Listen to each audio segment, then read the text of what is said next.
가난한 집에서 온 것도 화가 나는데 부모도 없는 널 받아준 걸 감사히 생각해라. 내 아들이 하도 널 원하니까 갖게 해준 것뿐이야. 알겠어? 결혼 첫날 밤 시어머니의 말은 칼처럼 날카로웠다.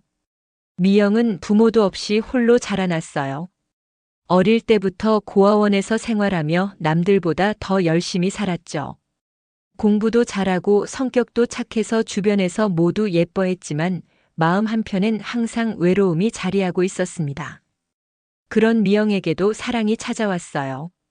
대학교 동아리에서 만난 준호라는 남자였죠. 준호는 법대생으로 훤칠한 키에 따뜻한 성격을 가진 남자였어요. 미영아, 나는 내 과거가 어떻든 상관없어. 지금의 너만 사랑해. 준호가 프러포즈했을 때 미영은 눈물을 펑펑 쏟았습니다. 하지만 사랑 하나만 믿고 변호사 집안의 아들과 결혼식을 올리기까지는 많은 어려움이 있었어요. 준호 어머니는 처음부터 미영을 탐탁지 않게 여겼거든요. 준호야, 그 여자는 부모도 없는 고아 아니냐? 우리 집안과 맞지 않다며 반대했지만 준호는 엄마 사랑의 집안이 뭐가 중요해요? 미영이는 정말 좋은 사람이에요 라며 끝까지 미영을 지켜줬어요. 사실 미영은 임신을 해서 결혼하게 되었어요. 결혼식을 올리기 한 달 전에 임신 사실을 알게 된 거죠. 준호는 기뻐했지만 시어머니의 반응은 달랐어요. 아이고, 벌써부터 못된 것부터 배웠네. 결혼도 하기 전에 임신을 하다니. 시어머니는 미영을 보며 혀를 찼어요. 역시 부모 교육을 못 받아서 그래. 정식으로 결혼하기 전에 아이를 가지는 게 어디 있어? 미영은 사랑하는 사람의 아이를 가진 게 그렇게 잘못된 일인지 이해할 수 없었어요. 하지만 시어머니는 계속해서 순서도 모르는 애가 우리 집에 와서 뭘 할 수 있겠어? 라며 무시했죠. 내 아들이 널 갖고 싶어 해서 시켜준 것뿐이야. 알겠어? 결혼식 당일 미영은 하얀 웨딩드레스를 입고 홀로 버질로드를 걸었어요. 신부 측 하객석은 고아원 원장님과 몇 명의 친구들만 앉아 있을 뿐이었죠. 반면 신랑 측은 화려한 꽃다발과 함께 온 친척들로 가득했습니다. 저 아이가 고아라지. 부모도 없는 애와 결혼하다니. 식장 곳곳에서 속삭이는 소문은 그녀의 가슴을 찔렀어요. 미영은 고개를 들고 당당히 걸어가려 했지만 시선들이 너무 따가웠습니다. 시어머니는 이미 차가운 눈빛으로 며느리를 평가하고 있었어요. 마치 내 아들과 어울리지 않는다는 표정으로 말이에요. 준호가 미영의 손을 잡으며 괜찮다, 나만 보면 되라고 속삭여줬지만 미영은 이미 마음 한편이 무너져 내리고 있었습니다. 이게 정말 행복한 결혼의 시작일까요? 신혼여행에서 돌아온 첫날 밤 미영은 새로운 가정에 대한 희망으로 가득했어요. 이제부터 진짜 가족이 생겼구나라며 설레는 마음으로 시어머니에게 인사를 드렸습니다. 어머니, 앞으로 잘 부탁드려요. 부족한 며느리지만 열심히 하겠습니다. 하지만 시어머니의 반응은 차가웠어요. 가난한 집에서 온 것도 모자라 부모도 없다니. 내가 우리 집에 들어온 것만으로도 감사해야 한다. 결혼 첫날 밤 시어머니 정숙의 말은 칼처럼 날카로웠습니다. 다른 집 며느리들은 친정에서 도움도 받고 경조사 때도 힘이 되는데 너는 뭘 해줄 수 있겠니? 결혼 후에도 임신한 미영에 대한 시어머니의 태도는 차갑기만 했어요.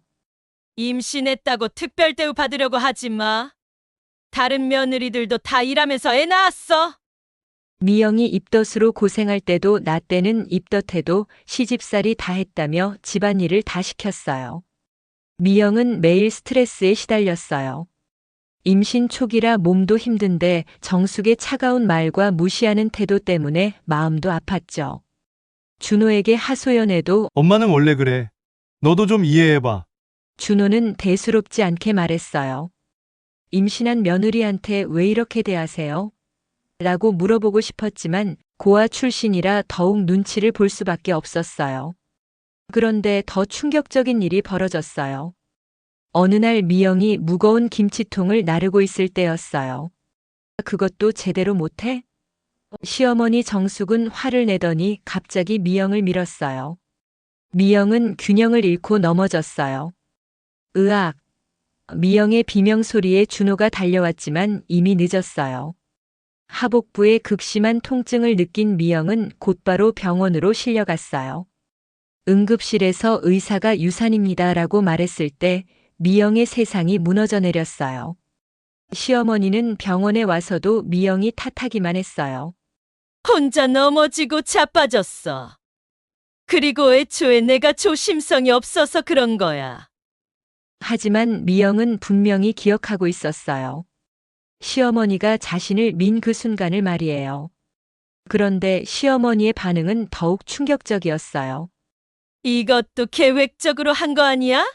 임신해서 결혼하고 유산한 다음에 재산 노리니? 유산으로 몸과 마음이 모두 망가진 미영에게 이런 말을 하다니요. 어머니, 제가 왜 그런 짓을 해요? 정말 아기를 원했어요. 시어머니는 그럼 왜 못 지켰어? 다른 여자들은 다 잘만 낳던데라며 오히려 미영을 탓했어요.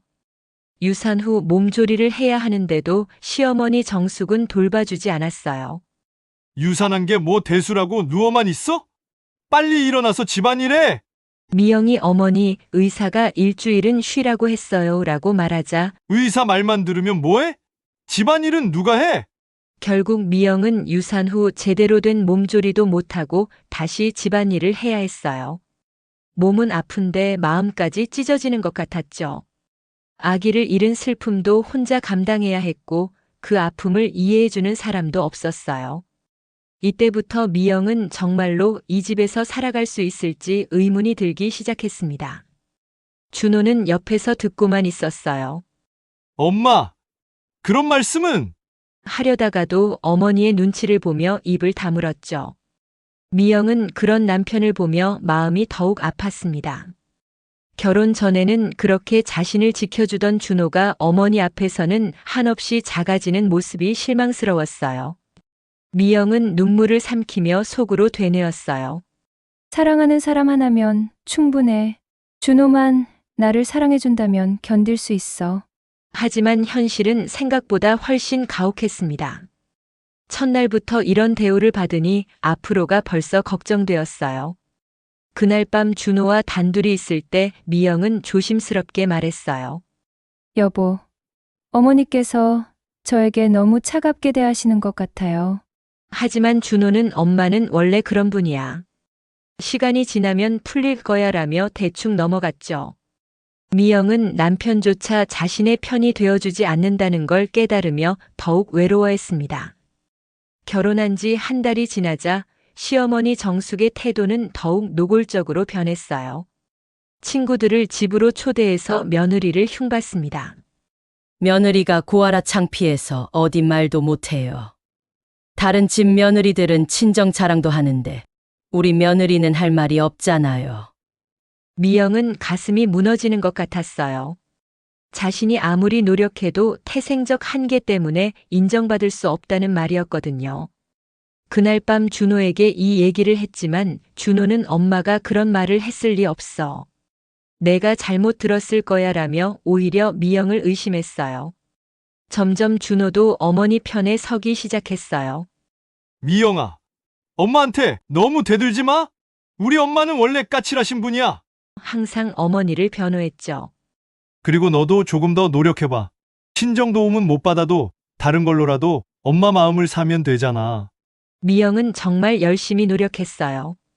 새벽 5시에 일어나서 시어머니 입맛에 맞는 음식을 준비하고 집안일도 완벽하게 해냈어요. 시어머니의 건강을 위해 보약도 직접 끓여드렸죠. 하지만 시어머니 정숙은 이런 건 당연한 거 아니야? 친정 도움도 못 받는 주제에 이것도 못하면 뭘 하겠어? 라며 냉담하게 반응했어요. 시어머니 정숙이 미영에게 시키는 집안일은 정말 말도 안 되는 수준이었어요. 새벽 4시에 깨워서 일을 시켰거든요. 고아 출신이니까 더 열심히 해야 한다는 게 시어머니의 논리였죠. 가장 황당했던 건 겨울에 손빨래를 시킨 거예요. 세탁기가 있는데 왜 손빨래를 해야 하나요? 손빨래가 더 깨끗하게 되는 거야. 싹싹 비벼, 응? 다른 집 며느리들은 다 하는데 너만 특별 대우 받으려고 하냐? 라며 화를 냈어요. 얼음장 같은 찬물에 손을 담그고 빨래하다 보면 손이 터서 피가 나기도 했어요. 화장실 청소도 칫솔로 하라고 했어요. 대충 하지 말고 구석구석 다 닦아라. 내 친정에서는 이것도 안 가르쳐 줬냐? 라며 비꼬았죠. 무릎을 꿇고 바닥을 닦다가 무릎이 까지고 아파도 그 정도로 아파하면 어떻게 시집살이를 해? 라며 무시했어요. 심지어 시어머니 친구들이 올 때는 신발까지 닦으라고 했어요. 손님들 신발이 더러우니까 다 닦아놔라. 그게 며느리가 할 일이다. 미영이 너무 과한 것 같은데요. 라고 조심스럽게 말하자 과하긴 뭐가 과해. 친정 도움도 못 받으면서 이것도 못하면 뭘 하겠어? 라며 목소리를 높였어요. 가장 심했던 건 마당의 잔디를 가위로 하나하나 자르라고 한 거예요. 잔디 깎기 기계 소리가 시끄럽다는 이유였죠. 무릎을 꿇고 몇 시간씩 잔디를 자르다 보면 허리도 아프고 무릎도 아팠지만 고아 출신이 이 정도 고생도 못 참아? 라며 비웃기만 했어요. 준호가 엄마 그건 너무 심한 것 같아요 라고 말해도 내가 뭘 알아? 며느리 교육을 제대로 시켜야 해. 오히려 준호를 나무랐어요. 미영은 매일 이런 일들을 하면서 몸도 마음도 지쳐갔어요. 정말 자신이 며느리인지 하인인지 구분이 안 될 정도였죠. 그녀는 더 이상 기댈 곳이 없었어요. 남편은 어머니 편이고 친정은 애초에 없고 친구들에게는 창피해서 말할 수도 없었죠. 미영은 점점 고립되어 갔습니다. 혼자서 모든 걸 감당해야 하는 상황이 너무 버거웠어요. 결혼 6개월이 지나자 미영의 몸과 마음은 한계에 다다랐어요. 매일 새벽부터 밤늦게까지 집안일에 매달려도 시어머니 정숙의 인정은 받을 수 없었거든요. 오히려 친정 도움 하나 못 받으면서 이것밖에 못해? 라는 말만 돌아왔죠. 밤마다 혼자 눈물로 베개를 적셨어요. 거울을 보면 야윈 얼굴과 생기 없는 눈빛의 자신이 보였어요. 결혼 전 활기차던 모습은 온데간데 없고 지쳐 보이는 여자만 남아 있었습니다. 준호와의 관계도 소원해졌어요. 준호는 회사 일이 바쁘다며 집에 늦게 들어오고 집에 와서도 어머니와 이야기하느라 미영과는 제대로 대화할 시간도 없었죠. 여보, 요즘 너무 힘들어요라고 말해도 모든 며느리들이 다 그렇게 사는 거야. 너만 힘든 게 아니야라며 대수롭지 않게 넘어갔어요. 어느 날 미영은 시어머니에게 조심스럽게 말했어요.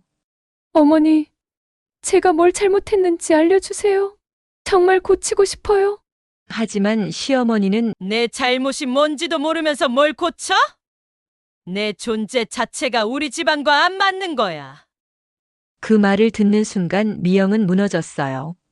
자신이 아무리 노력해도 바뀔 수 없는 건 바로 출생이었거든요. 부모 없이 태어난 건 미영의 잘못이 아닌데 그것 때문에 평생 고통받아야 한다는 게 너무 억울했어요.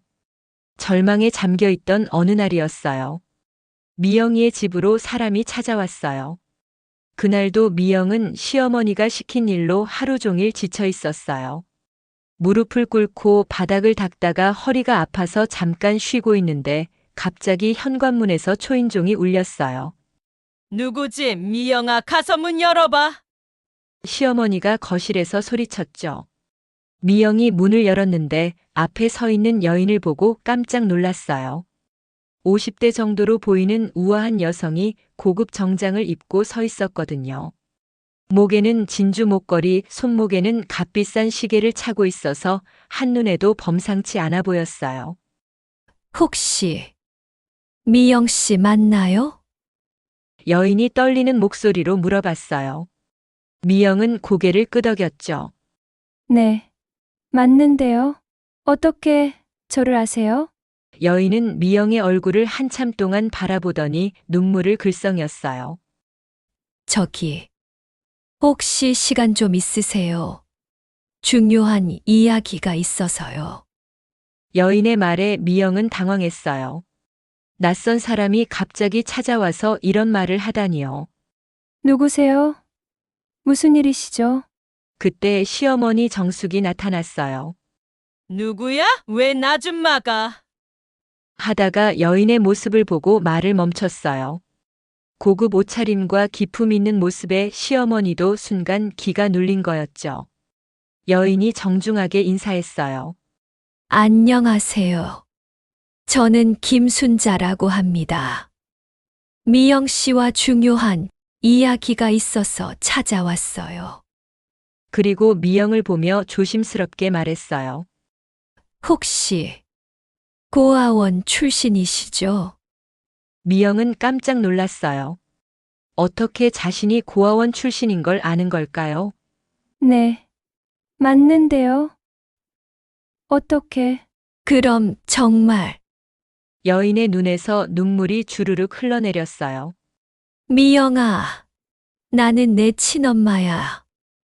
그 말에 현관 앞이 순식간에 조용해졌어요. 미영은 믿을 수 없다는 표정으로 여인을 바라봤고 시어머니는 입을 벌리고 서 있었죠.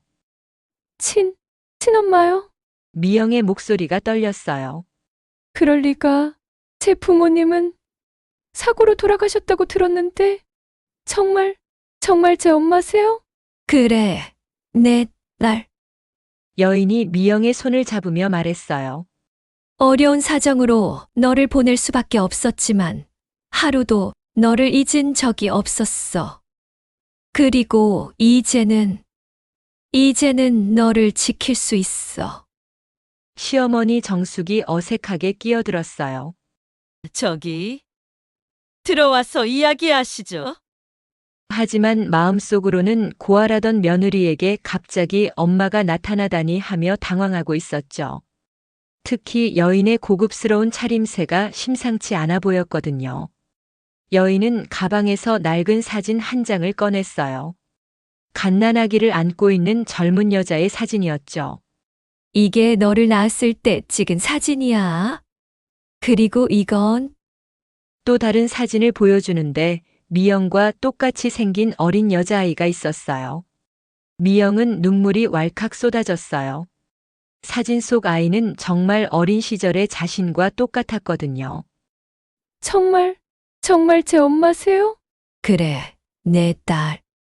여인이 미영을 끌어안으며 펑펑 울었어요. 미안해, 정말 미안해. 엄마가 너를 지켜주지 못해서. 한참을 울던 순자가 말했어요. 나는 지금 빌딩 5채를 가진 사람이야. 너를 보낸 후에 사업을 시작했고 성공했어. 이제라도 너를 찾고 싶었다. 내 딸을 다시 품에 안고 싶었어. 미영은 믿을 수 없었어요. 자신이 고아가 아니라 빌딩 5채를 가진 부모의 딸이었다니요. 인생이 이렇게 갑자기 바뀔 수 있는 건가요? 말을 듣는 순간 시어머니의 얼굴빛이 180도 바뀌었어요. 며칠 전까지만 해도 고아 주제라며 무시하던 며느리가 갑자기 자신보다 훨씬 부유한 집안의 딸로 밝혀진 거였죠. 미영의 친엄마가 강남에 빌딩 5채를 소유하고 있다고 밝히자 시어머니의 표정이 순식간에 바뀌었어요. 불과 1시간 전까지만 해도 고아 주제라며 무시하던 그 시어머니가 갑자기 환한 미소를 지으며 다가온 거예요. 아이고, 우리 미영이. 시어머니 정숙은 갑자기 다정한 목소리로 미영의 손을 잡았어요. 그동안 내가 얼마나 걱정했는지 몰라. 친정 없다고 얼마나 마음 아팠겠어. 미영은 황당했어요. 바로 몇 시간 전까지만 해도 친정 도움 하나 못 받으면서라며 비꼬던 바로 그 사람이었거든요. 미영아, 배고프지? 엄마가 맛있는 거 해줄게. 시어머니가 부엌으로 뛰어가며 말했어요. 갑자기 직접 요리를 해준다고 하다니요. 좋아하는 음식이 뭐야? 엄마가 다 해줄게. 미영이 괜찮아요라고 말하자 뭐가 괜찮아. 사돈도 오신 김에 식사하고 가셔요. 오호호. 우리 예쁜 며느리가 그동안 얼마나 고생했는데. 오버하기 시작했어요. 예전에는 고아 출신 주제라며 깔보던 바로 그 입으로 예쁜 며느리라고 부르는 게 소름 돋을 정도였죠. 심지어 시어머니는 미영의 친엄마에게 앞으로 미영이 친정 역할은 제가 하겠습니다라며 아부했어요. 불과 어제까지만 해도 제대로 하는 것도 없다고 욕하던 바로 그 시어머니가요. 그동안은 창고 같은 작은 방을 줘놓고 고아 출신이면 이 정도로도 감사해야 한다고 했으면서요. 미영의 친엄마가 딸이 그동안 고생 많이 했죠?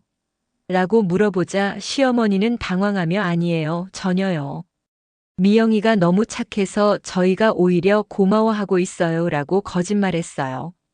며칠 전까지만 해도 너 때문에 집안이 시끄럽다고 했던 바로 그 사람이요.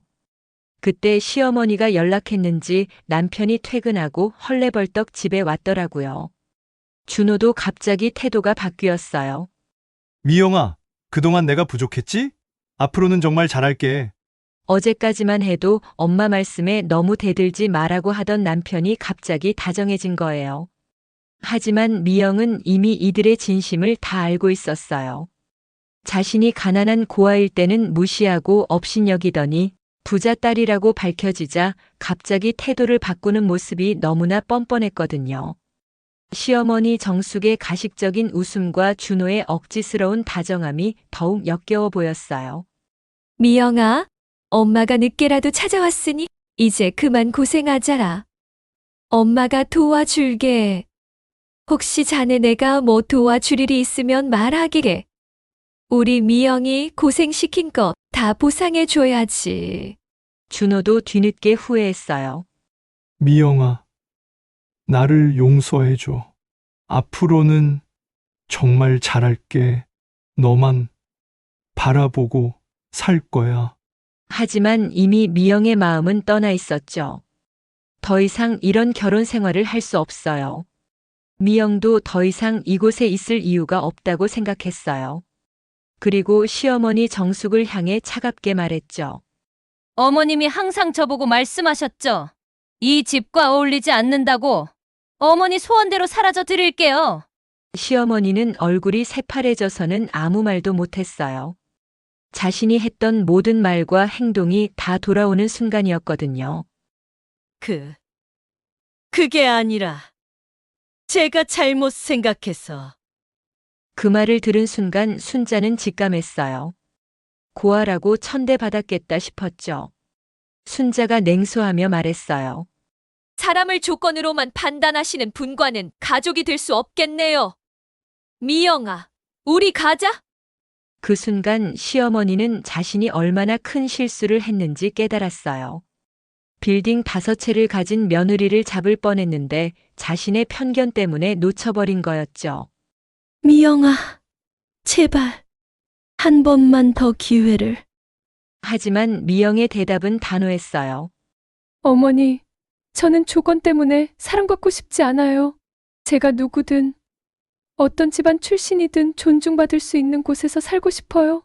미영은 친엄마와 함께 새 삶을 살기로 결심했어요. 이혼 절차를 밟으면서도 준호와 시어머니는 계속 만류했지만 미영의 마음은 이미 굳어져 있었어요. 이제 넌 더 이상 혼자가 아니야. 내가 평생 내 곁을 지켜줄게. 친어머니는 미영을 따뜻하게 안아주며 말했어요. 27년간 못다 해준 사랑을 이제부터라도 듬뿍 줄 거야. 미영은 처음으로 따뜻한 가족의 의미를 느꼈어요. 친어머니는 미영을 위해 강남에 있는 펜트하우스를 마련해줬고 내 딸이니까 최고로 살아야 한다며 아낌없는 사랑을 쏟았어요. 반면 시어머니는 텅 빈 집에서 홀로 눈물을 삼켰어요. 준호도 매일 술에 취해 들어와서는 내가 미영이를 지켜줬어야 했는데 라며 후회했지만 이미 늦었어요. 자신들이 했던 행동의 대가를 치르고 있는 거였죠. 어느 날 시어머니가 미영에게 마지막으로 전화를 걸었어요. 미영아, 정말 마지막이다. 돌아와 줄 수 없니? 내가 정말 잘못했어. 하지만 미영의 대답은 차분했어요. 어머니, 저는 이제 행복해요. 절 있는 그대로 사랑해주는 가족과 함께 살고 있어요. 미영은 친어머니와 함께 새로운 사업도 시작했어요.